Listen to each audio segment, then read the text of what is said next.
What's up, y'all? We're gonna do a fairy message, and we'll probably do tarot. We'll start with tarot, actually. Use the White Newman deck. Welcome to Friday. It's the freaking weekend, and I'm just gonna stay in, watch a movie, and go to sleep because I am an expecting mom who's already sleepy. All right, let's start with the masculine's energy today. Pause. But lots of love here. Heart wide open.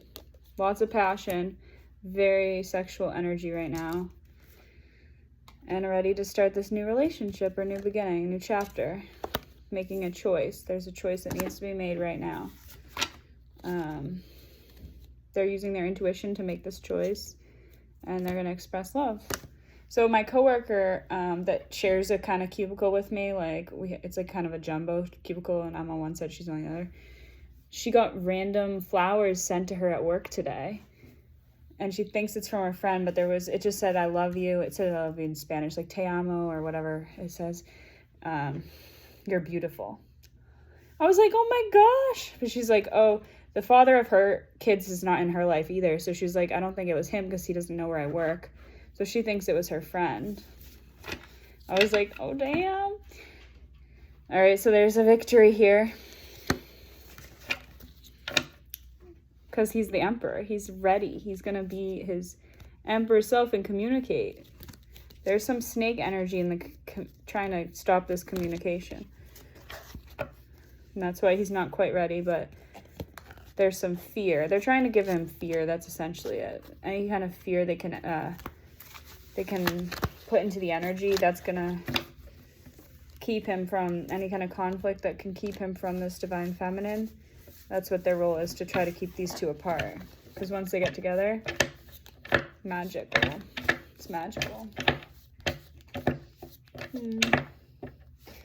My cat's eating in like the pattern of a heart. Like she ate the food so that the plate has like kind of a heart on it.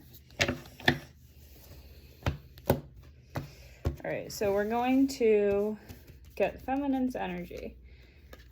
Damn, there's some toxic, it's like facing your shadow self. She's healing her shadows from like decades past, from even lifetimes past. But she's really focused now on her environment, her immediate space. Don't eat too much. She's got a cold energy up right now, like a firm boundaries up, protecting her energy. And she also has to make that choice. They're both going to choose each other, I feel. Yeah, because she's choosing the light over the dark. And that's what's bringing in this abundance. See, she loves him just as much. Her heart's just as open. And she feels his love too. She feels how he's defending her, protecting her in some way, energetically or otherwise. She's keeping things balanced in her life right now, whether it's multiple jobs or some kind of situation. And she's sensing a return to this divine masculine, but she's also a little bit scared. But she's letting God take the wheel and just living her truth, being authentic. Cool. Let's get a fairy message, and then I will bid you adieu. That's what people say, right? I find these cards so beautiful, but like it is kind of a heavier energy, ironically. So these fairies are supposed to be light and airy, but like honestly, it really like takes it out of me when I read with this oracle deck, because the messages are not that light. They're pretty serious. They read you to your soul. Oh my God, they're not in the right order. Or not, order is not what I meant. I meant they're all flipped different ways, which really bothers me. So that was past Sarah doing that to myself now. Just fucking with me a little bit. Keep me on camera longer, I guess. You're welcome. All right, let's pick 3. I'll use the book. The Dormouse. Ooh, someone's moving maybe. I get the energy of creating a home.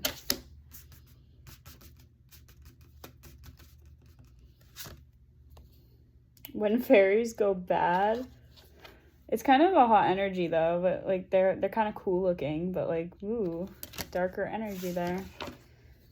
Be careful. And we have the brat. Oh, okay. She'll fit in right with that crew, huh? Let's find out what this is all about. 28. The Dormouse. Keyword home. The Dormouse card can represent your home or a place where you feel happiest or safest. The physical body is also the home for your soul. I'm going to skip around because it's long. You get the book if you want to read it. Pay attention to your feelings. Sometimes a home needs to be cleansed. It could be smudged or cleansed on a spiritual level too. Light a smudge stick, say a prayer.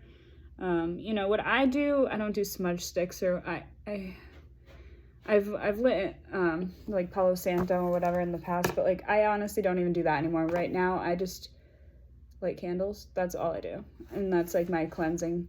Obviously I clean. Like cleaning is good, but then after you clean, lighting a candle, that's all you really have to do to like heal the space, I think, as long as the intention is there and the energy. And I like to like say thank you to the candle when I blow it out, you know, just like as a gratitude thing. Or just like, you know, feeling that gratitude when you extinguish, I'm so tired, guys. When you extinguish the candle's flame. All right. Yeah, that's pretty much all this is about. So at the end it says a chant, which I'll read. My home is within my heart. I carry it wherever I go. It is a state of peaceful being and a joining with spirit. I choose to surround myself with love and light. I choose to release all that is not for my highest good. I rejoice in the pleasant memories of my past and the hopes and desires of my present. Life is good, so be it.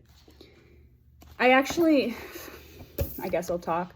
I went on a tour of an apartment building today because it's like closer to where I work, and I was like, maybe this is better than where I live now, but like, no, where I live now, it really made me appreciate it more because it's like, I actually do have a lot of space for what I pay, and like, it's a good situation. So it made me feel more grateful for what I have. All right, 10.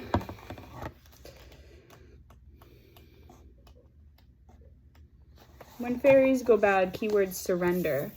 When everything seems to be going wrong and life is not making any sense, simply surrender. You can choose to be forgiven and to forgive. You can choose to walk in divine grace. Release this habit of punishing ourselves. We free up so much energy for constructive use when we do so. Move into this energy and use it from this day forward for the highest good of all. So it's letting go of regret and resentment. The chant says, in the light of true knowledge, I now see my way, free of burdens that once bound me. I give gratitude and thanks for all that have taught me along my path. I give thanks for my state of grace in which I now choose to live, free and in peace. I accept this true grace into my heart and into my life, and I walk in the divine light, so be it. I just find the chants not very catchy, and like, I wish they rhymed, but it's okay. The Brat, 52. I really bought it for the illustrations, and the illustrations are awesome. Ask yourself, am I just a tiny bit spoiled? Do you tend to put your desires above those of others? Do you neglect the feeling of others or treat them rudely? Do you stomp your feet and slam doors and yell loudly to get your way? Is your mind focused on accumulating material goods? Do you respect others? Do you respect yourself? Look deep into your character and see what it is you can change about yourself. The brat is never really happy, no matter how much she has and how often she gets her way. True happiness comes from loving and respecting yourself, etc., etc., etc. Happiness has to come from within. The brat is just a bit misguided. Show her the path and she will follow it. So yeah, maybe you're focusing too much on material things and you need to be focusing more inward on the inner growth. I release the old selfish me and step into my divine pattern of being. I live in harmony. I embrace life and my good. I embrace my divine expression. I receive and accept guidance on my true path.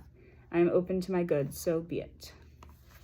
But then at the end it says, spoil yourself today. So spoiling yourself can be really good sometimes.